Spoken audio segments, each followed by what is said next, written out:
नमस्कार दोस्तों, welcome back to our channel. Friends, मैं आप सबका अपने चैनल स्टॉक्स फॉर लाइफ पे बहुत स्वागत करता हूं। Welcome to STFL family. Dear family members, आज हमें इंडिया मार्ट का जो शेयर है करेक्ट नहीं बल्कि क्रैश होते हुए देखने को मिल रहे हैं। कल के दिन इनके आए थे Q4 के नंबर्स, और नंबर्स की बात की जाए तो उतने ख़राब नहीं थे, बट हाँ रेवेन्यू की बात की जाए तो उतने अच्छे भी नहीं थे। लेकिन इसी बीच में जो मार्केट ने बताया, बिकॉज मार्केट सुप्रीम होता है, मुझे भी एक गैप डाउन हल्की सी उम्मीद थी, लेकिन इतना जो गैप डाउन हो जाएगा और उसके बाद जो सेलिंग प्रेशर होगी वो इंटेंस थी।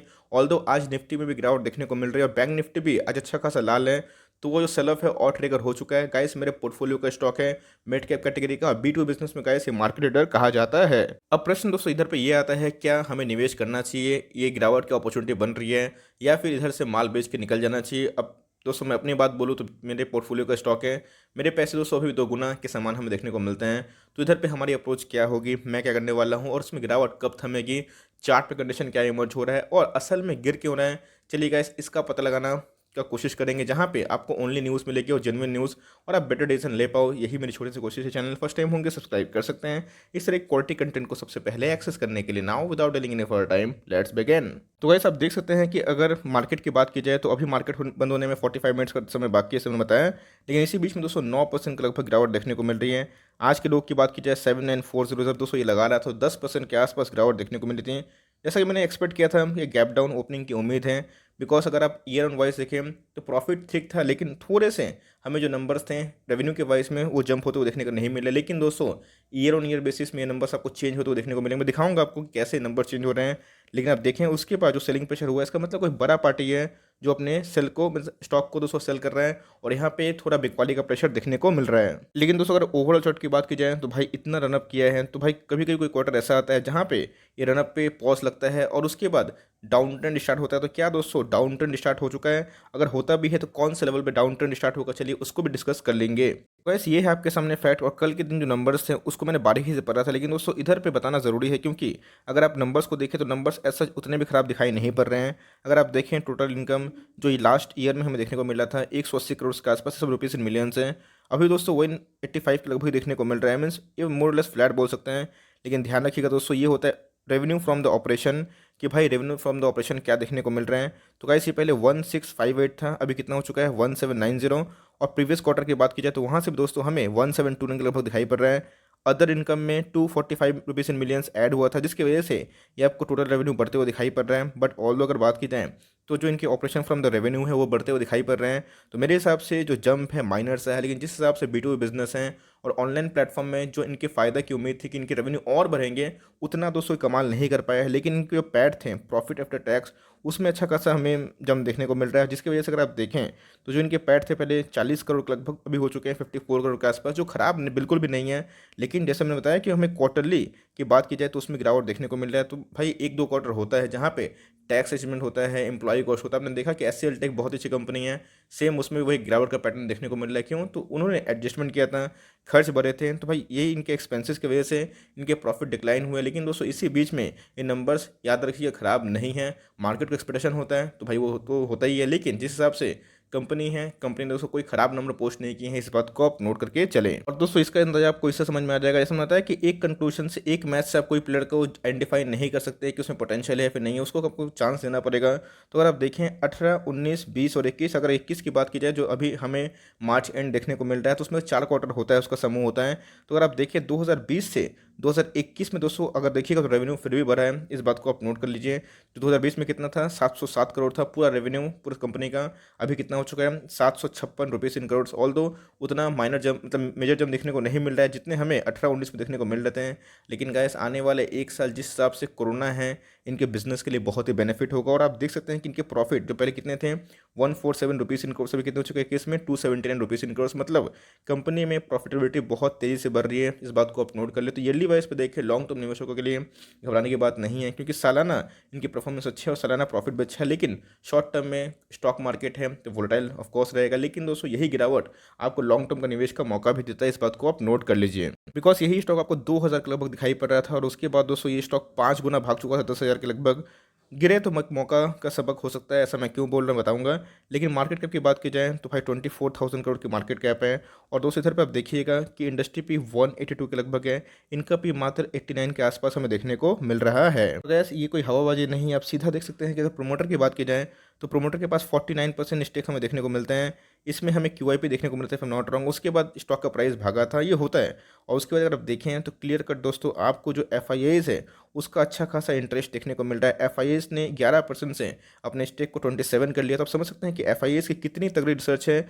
ऑल्दो अगर आप देखिए तो डेल ने अपने पोर्शन को काट दिया है, DIS ने प्रॉफिट बुकिंग किया है। लेकिन देखिएगा दोस्तों कोई भी कंपनी में अगर FIAs का इन्फो बढ़ता है उस कंपनी में बहुत तेजी आती है। तो आप समझ सकते हैं कि ये फेब का लेटेस्ट डेटा देखने को मिल रहा है 21 के लगभग, और एक भी प्लेस की समस्या नहीं है। और इंश्योरेंस कंपनी ने भी माइनर सही लेकिन अपना स्टेक उठाया ज़रूर है। तो कंपनी की शेयर होल्डिंग की बात की जाए तो भाई मेरे जैसा आपके जैसा तो बहुत ही कम निवेशक हैं, बड़े बड़े FIAs को इस कंपनी में काफ़ी भरोसा है, इस बात को आप नोट कर लीजिए। ROE की बात की जाए 53 के लगभग है, जो 2020 के लगभग है। 21 का डेटा अवेलेबल नहीं हुआ है, हो सकता है कि प्लस माइनस हो, लेकिन दोस्तों ज़्यादा माइनस नहीं होगा। और कंपनी के ऊपर अगर आप देखें तो एक भी रुपया कर्जा नहीं है, जो अपने आप में इसको बहुत ही अच्छा बनाता है। रेवेन्यू की बात की जाए तो भाई रेवेन्यू भी ठीक ठाक है, लेकिन जैसे बताया कि एक दो क्वार्टर में प्लस माइनस होता है। लेकिन लॉन्ग टर्म के लिए गाइस ये कंपनी बहुत ही शानदार है, इस बात को मैं आपको एश्योर करवा सकता हूँ। अगर आप होल्ड करते हैं तो आपको लॉन्ग टर्म में प्रॉफिट ज़रूर हो सकता है। तो भाई कोई भी कंपनी अगर भागती है तो उसमें एक रुकावट ज़रूर होती है, लेकिन अगर आप टॉप में खरीदते हैं तो ये लूजर कैटेगरी में हमें देखने को मिलता है।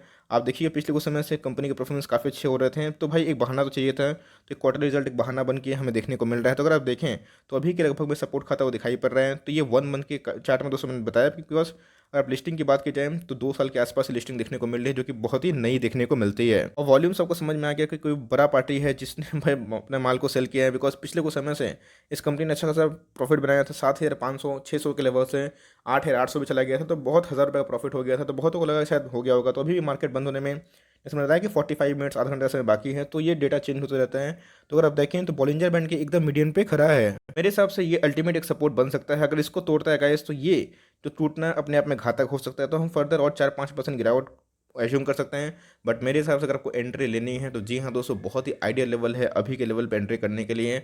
और अगर थोड़ा डीप जाना चाहते हैं तो 7,750 7,650 आपके अल्टीमेट सपोर्ट हो सकते हैं। बट मेरे हिसाब से लॉस में दोस्तों इसको मत बेचिएगा, क्योंकि ये कंपनी लॉस से बेचने वाली बिल्कुल भी नहीं है। बिकॉज जिस हिसाब से उनके फंडामेंटल है और जो उनके बिजनेस हैं, तो वैसे यहाँ पे इनके CEO कौन है, उन्होंने एक स्टेटमेंट दिया है, ज़रूर करिएगा। और इनके अंदर ग्रोथ भी है, बिकॉज इन्होंने इन्वेस्टमेंट भी बहुत ज़्यादा करने का सोचा है। 18 करोड़ 20 करोड़ जैसे निवेश वो कर रहे हैं अच्छे अच्छे टेक्नोलॉजिकल कंपनी पे। तो कंपनी ग्रोथ प्रोग्रेसिव है, और मेरे हिसाब से कंपनी में गिरावट हुई है शेयर के प्राइस में, ये ऑफकोर्स मतलब एक्सेप्टेड तो नहीं कर सकता, बिकॉज ये बहुत डीप गिरावट है। लेकिन फिर भी दोस्तों जैसे मैंने बताया कि किसी कंट्रोल नहीं है। एचयूएल ने इतने अच्छे नंबर पोस्ट किए हैं, उसके बावजूद भी वो गिर रहा है। और कोई कोई स्टॉक ऐसा है कि नंबर खराब पोस्ट करने के बाद भी सर्किट लगता है। तो ये शॉर्ट टर्म में दोस्तों सेंटिमेंट होता है, गेम प्ले होता है, लेकिन लॉन्ग टर्म फंडामेंटल होता है। यही होगा दोस्तों चैनल, और मैं ही होऊंगा। आने वाले 1 साल में इसका शेयर प्राइस आराम से को 15,000 के ऊपर ज़रूर देखने को मिलेगा। तो एकदम इसको होल्ड एंड कंटिन्यू करें, और गिरता है तो आप एवरेज कर सकते हैं बिना कोई पैनिक का। बिकॉज मैंने दिखाया कि FIS का स्टेक कितना ज़्यादा है, और खासकर कंपनी के फंडामेंटल में कोई खराबी नहीं है। तो 1-2 क्वार्टर परफॉर्मेंस खराब होता है प्रॉफिट में तो उससे खराब मत समझिएगा, क्योंकि इनके रेवेन्यू बॉटम लाइन की अगर आप देखें तो वो हमें ठीक ठाक देखने को मिल रहे हैं, उसमें जंप है। तो ऑपरेटर चाहे जो भी गंगा बहाए, हमें दोस्तों क्वालिटी से कॉम्प्रोमाइज़ नहीं करनी है। भाई जो 2 बजे तक का जो गाइस डेटा अवेलेबल है, आप देख सकते हैं कि इतना एक्सट्रीम पैनिक सेलिंग में 45% डिलीवरी देखने को मिल रहे हैं। मतलब कोई माल तो एकदम बेच रहे हैं, और जो सेलर्स है वो हावी है बायर्स पे। लेकिन फिर भी दोस्तों 45% का डेटा अवेलेबल है अप टू 2 PM। तो मेरे हिसाब से आपको समझ में आ गया कि मार्केट ने इसको नेगेटिव रिएक्ट किया है। लेकिन मेरे हिसाब से हाँ, एक और खतरा भी है, बताना फर्ज बनता है बायर्स के। B2B बिजनेस में जस्ट डायल का प्रेजेंस हुआ, लेकिन दोस्तों जस्ट डायल अभी बहुत छोटी कंपनी है। एक बार तो मार्केट कैप कंपेयर कर लीजिएगा और समझिएगा कि इनके ग्राउंड कितने बड़े हैं और कितने छोटे हैं, आपको समझ में आ जाएगा। तो डेट फ्री कंपनी है, इसको और एडवांटेजेस बनाती हैं। तो मेरे हिसाब से दोस्तों करंट मार्केट प्राइस में एकदम बाई कर सकते हैं। डर लग रहा है कि और गिर सकते हैं तो 300-400 अंकों गिरावट सह लीजिएगा तो सही है। उधर पे आपको एक अच्छा खासा मार्जिन मिल जाएगा, जहाँ पे आपको डाउनसाइड बहुत ही कम देखने को मिलेगा। बहुत लोग बोल रहे हैं कि 4,000 5,000। दोस्तों कैवॉस पे ध्यान मत दीजिए, डिक्सन में यही कहानी हुआ था, और आज डिक्सन आप देख सकते हैं कि ऑल टाइम हाई के पास है। तो भाई यही है, क्वालिटी से कॉम्प्रोमाइज़ मत करिए। अच्छी कंपनी है, लॉन्ग टर्म रिवॉर्ड जरूर करेगी, एकदम होल्ड करें। 6 से साल भर आपके सारे पैसे रिकवर भी होंगे और आपके पैसे बनेंगे भी। लॉस में बेचने बेचना बिल्कुल भी एडवाइजेबल नहीं है। तो इसी कारण से गिरावट देखने को मिली। तो गाइस मैंने अपना अनबायस्ड होकर ओपिनियन बोला कि यस, मैं भी बिलीव नहीं कर पा रहा हूँ कि 10% का लाइक डाउन साइड ये डिजर्व करता है, बट हुआ तो भाई कोई कह नहीं जा सकता। बट मेरे हिसाब से कंपनी बहुत ही टॉप नॉच वाली है, आपके पास समय है तो आपको होल्ड करना चाहिए और भाई लॉन्ग टर्म के लिए इसको छोड़ना चाहिए, आपके पैसे ज़रूर बनेंगे। For timing that's the update. I hope दोस्तों वीडियो आपके लिए हेल्पफुल था। कंटेंट से लगा तो लाइक कर दिएगा, चैनल फर्स्ट टाइम होंगे तो याद से सब्सक्राइब भी करना ना भूलें। फर्दर कोई डाउट है उसको ड्रॉप कर सकते हैं, कोई स्टॉक रिव्यू यूज़ करना भी ड्रॉप करना ना भूलें। I would love to make a video on your demand. Guys मिलते हैं जल्दी ही, तब तक के लिए bye, thanks for listening friends, God bless you all.